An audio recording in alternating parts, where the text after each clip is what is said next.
All right, let's just jump right in because today we're talking about something we all know and, well, maybe don't love, procrastination.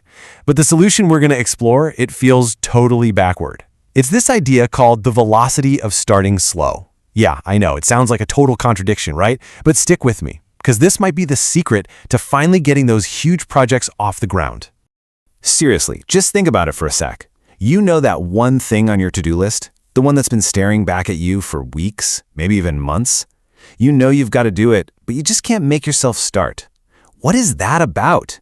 Why do the biggest, most important jobs feel like they're surrounded by this invisible force field? Well, here's the thing. The problem isn't actually the job itself. It's not really about cleaning the whole garage or writing that massive report. The real issue? It's the movie you play in your head about it. You picture yourself just going at it, full tilt, super high energy, fast and furious. And that mental movie, it's completely draining before you've even lifted a finger. It's the idea of all that effort that just makes you go, nope.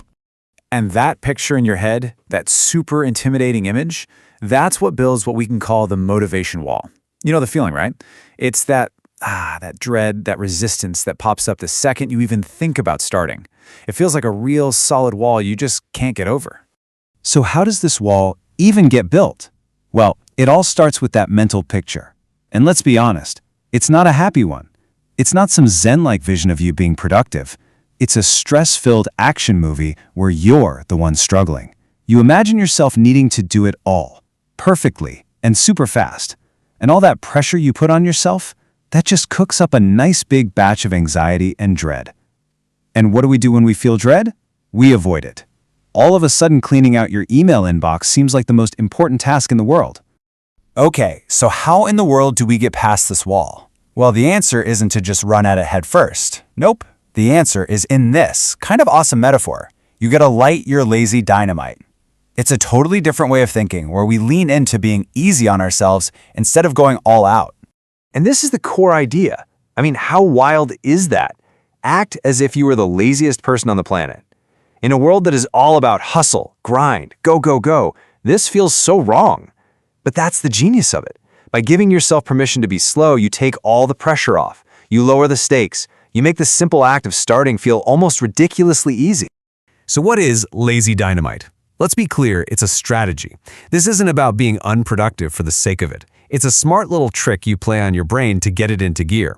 You basically just decide to start, but in a way that needs almost zero energy. You tell yourself, okay, I'm going to do this, but I'm going to do it in the slowest, laziest, most pathetic way possible. There's no dread in that, is there?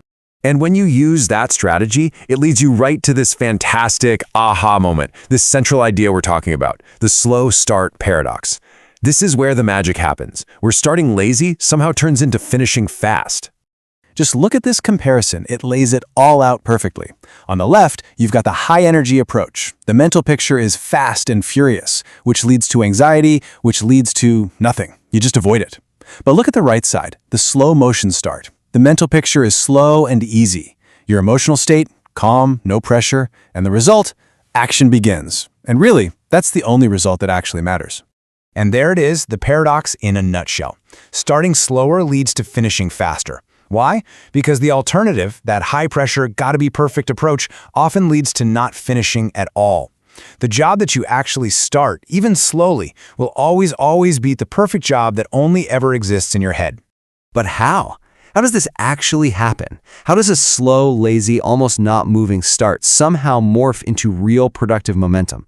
Let's break down the psychology of it, because it's not magic, it's just how our brains work. You know, the whole secret to the slow start actually begins with this classic piece of wisdom, something Henry Ford was famous for. You have to break the job down. You can't start reorganize my entire life slowly. It's just too big. But you can start pick up one sock slowly. Chopping a huge task into tiny, bite-sized pieces is what makes the lazy start even possible. Okay, so once you start on one of those tiny pieces, this incredible chain reaction kicks in. First, yeah, you're just doing it slow and lazy, but then something shifts. Your body and your brain kind of start to sync up with the rhythm of the task. And then the conscious effort, the part where you're forcing yourself to do it, that just stops. That's the key moment. Your subconscious mind kicks in and starts feeding you this easy, effortless energy. And then, before you even realize it, speed just finds you. You're not trying to be fast, You're just in the flow. So this brings it all back to you, right now. How do you actually use this? Well, it all comes down to taking that very first lazy step. Not tomorrow, not after you've had some coffee, I mean right now. I just love this final thought. All that potential, all that energy to get things done, the dynamite, it's already in you. You don't need some huge, dramatic explosion to set it off. All it takes is a single, slowly struck match. Just one tiny, no-pressure action is enough to ignite the whole thing. So I'm going to leave you with this question. Think about that one thing, that big, overwhelming task that's been hanging over your head.